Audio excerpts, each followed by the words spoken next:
A lo largo de la historia han existido muchos métodos, terapias o técnicas que buscan contribuir a la salud mental de las personas, a resolver las problemáticas de la mente. Sin embargo, muchos de ellos, en lugar de resolverlos, los han perjudicado. En este video vamos a hablar de algunas técnicas que, como las terapias de conversión, la lobotomía, los electroshocks, en algún momento se vendieron como algo que iban a contribuir a la cura de tu mente y al final provocaba daño que en algunos casos era irreversible. ¿Crees que a ti te hubiera gustado que te trataran con una lobotomía o te hubieras dejado hacer una lobotomía? Bienvenidos a su canal, aquí estamos apasionados por la mente humana y por el psicoanálisis. Si tú también eres un apasionado de la mente humana, dale like a este video y compártelo. A ver, antes de empezar les quiero decir que afortunadamente muchas de estas técnicas de las que voy a hablar a continuación ya están prohibidas y que no son aceptadas por la comunidad médica, por la comunidad de psicólogos, por las escuelas de psicología, psicoanálisis y demás, ni por escuelas de psiquiatría, y que en muchos casos estas técnicas han evolucionado y ahora son completamente diferentes. Sin embargo, hay por ahí algunos charlatanes que siguen por ahí y por eso hago este video, para que no le vean la cara esos charlatanes que venden un montón de psicoterapias o de técnicas o de métodos que verdaderamente no están aceptados por la comunidad ni médica, ni científica, ni psicoanalítica, ni mucho de eso. Al contrario, están prohibidas y en algunos casos hasta ya son ilegales. Así es que no te vean la cara. También les quiero decir que afortunadamente ya tenemos muchas otras técnicas, muchos otros métodos y muchas otras formas de trabajar con la mente humana sin tener que ser tan invasivos y también sin correr mayor riesgo, que esto es lo que se busca con el tiempo, que todas estas formas de tratar a la mente humana reduzcan el riesgo y que no tenga consecuencias graves para ti. Técnica número 1 o método número 1, que son las terapias de conversión. Y es que estas han sido muy famosas, sobre todo en la Ciudad de México, en los últimos años, ya que ha habido un montón de personas que tratan de hacer una terapia para cambiar la orientación sexual de las personas. Y por supuesto que esto es completamente antiético y que también podemos decir que quizá esto ni siquiera es posible y que daña los derechos humanos de las personas. En ese sentido, si alguien te trata de vender una terapia para cambiar tu orientación sexual, déjame decirte que es un charlatán y que posiblemente nada más va en busca de tu dinero y que puede afectar tu salud mental. No hagas caso de alguien que te trate de vender este tipo de técnica, ni de las siguientes que te voy a mencionar a continuación, ¿no? Pero en particular esta ya está prohibida, me parece, y no debería de existir algún método para cambiar la orientación sexual de las personas. Quizás sí, como lo dijo Freud en su momento en una carta a la mamá de un joven homosexual. Él decía que pues más bien se podría investigar cuál es el origen, pero no cambiar este tipo de tendencias, sino más bien buscar que las personas puedan aceptarse como son, con la orientación sexual que tengan. 2. Terapia de memoria recuperada. Algunos terapeutas han utilizado técnicas que pretenden recuperar recuerdos suprimidos, a menudo relacionados con el abuso.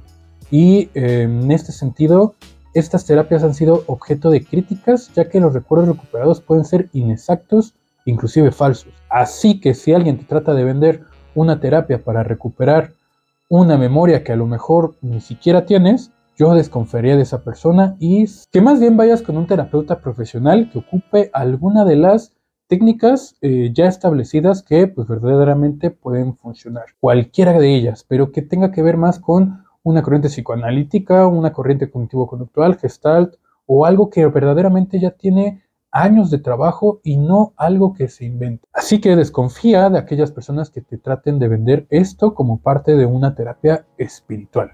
Eso normalmente no funciona.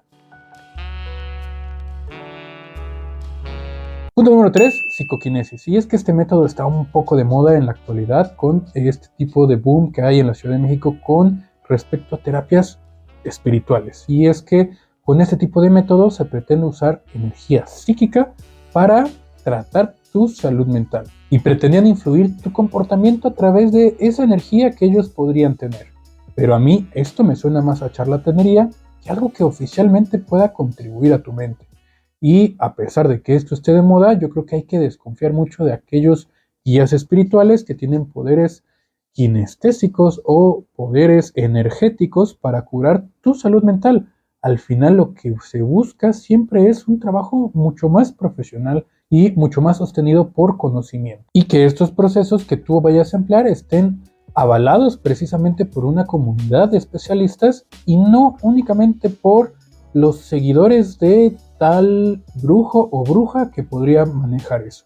Ten cuidado, te tratan de vender algo.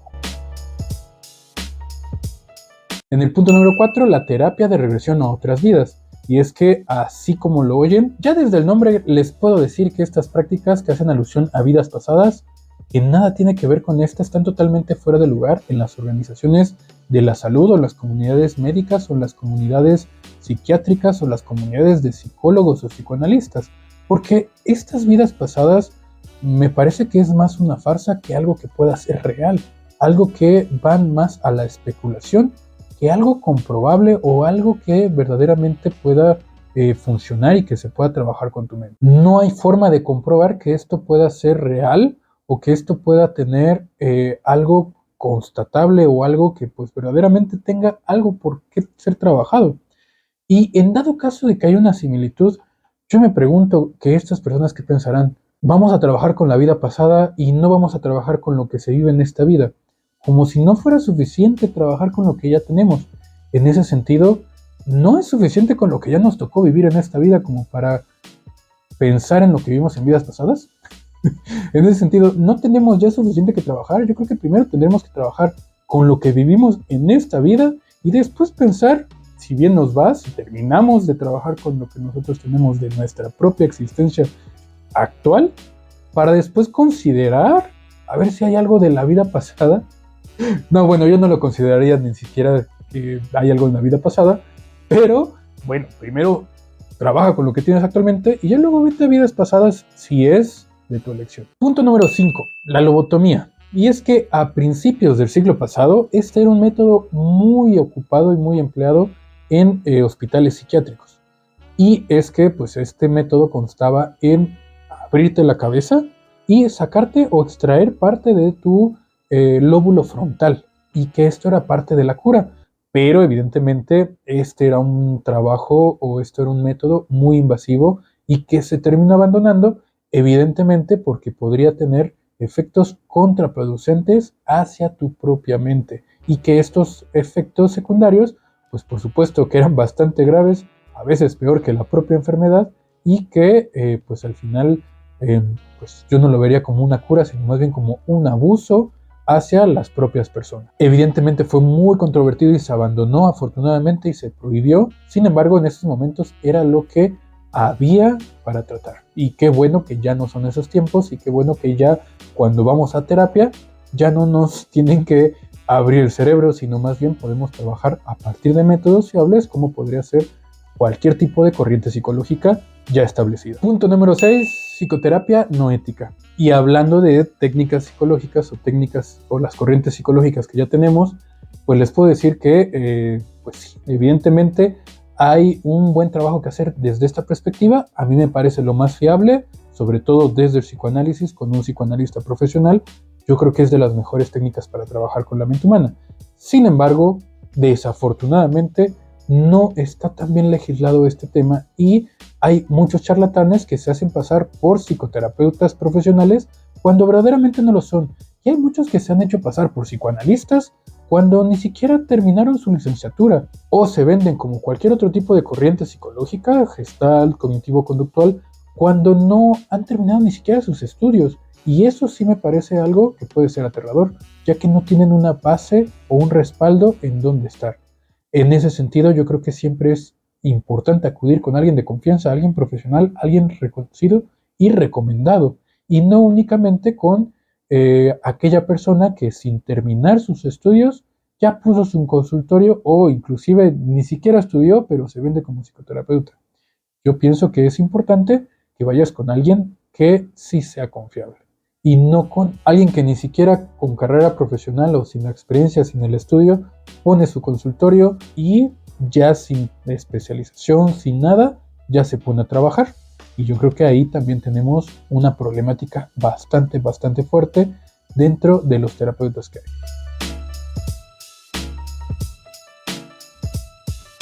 Punto número 7, uso indebido de electroconvulsoterapia. Así se llama. y era lo que antes se denominaba los electroshocks.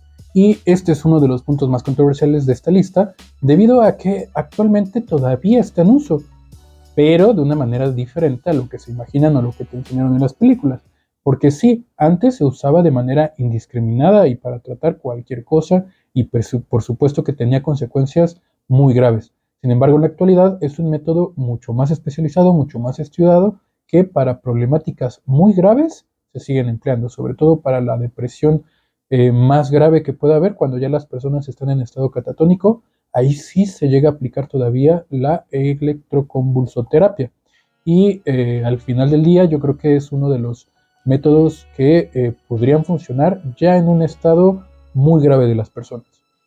Sin embargo, ya se utiliza de una manera mucho más profesional y mucho menos indiscriminada como se hacía en la antigüedad. Evidentemente tiene que haber un uso informado, un consentimiento informado de todo lo que conlleva esta terapia, y al mismo tiempo pues lleva estándares éticos muy estrictos para poder ser empleada. Entonces es controversial, a mí no me gusta, pero evidentemente en los casos más graves, cuando ya no responde a nada la persona y ya ni siquiera se mueve, pues evidentemente algo hay que hacer en ese estado, y ahí es donde entra este tipo de intervención. Pero bueno, es fundamental que, sea de la corriente que sea, tu terapeuta se adhiera a prácticas éticas. Evidentemente es importante buscar un tipo de método pues reconocido, recomendado, algo que verdaderamente sea avalado por las comunidades de escuelas de psicología, por escuelas de psiquiatría, que sí tenga un aval y un sustento médico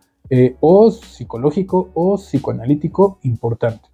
En ese sentido, al mismo tiempo de que sea de una de estas corrientes que ya están aceptadas y validadas, pues también que la persona con la que vayas no sea un charlatán y que sí sepa de lo que él te está vendiendo y no sea simplemente una persona que está haciéndose pasar por algo que no es o que no conoce. Y de esos hay muchos. Tengan cuidado y siempre acude con alguien que sí sea de tu confianza.